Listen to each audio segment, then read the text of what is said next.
Hi, I'm Margaret from Heidi and Lana. Today I'm going to show you how to finish your cozy tray. So I've already gathered up 3 of the 4 corners, so I'm going to show you how I did that here on this last one. So what you're going to do is you're going to measure in 1/4 of an inch from this side, and then do the same thing and measure in 1/4 of an inch from this side. And then you're going to measure 1 1/4 inches this way and 1 1/4 inches this way.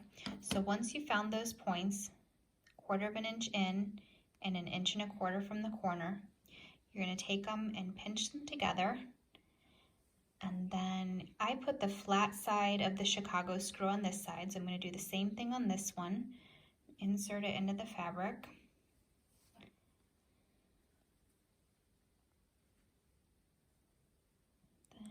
Tighten the screw, and if you're having a hard time doing this by hand, you can always use a screwdriver to tighten it.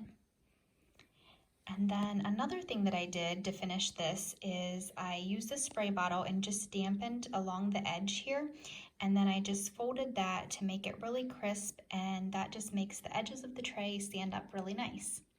You can find me on Ravelry, Instagram, and Facebook, all under Heidi and Lana. Thanks so much for watching.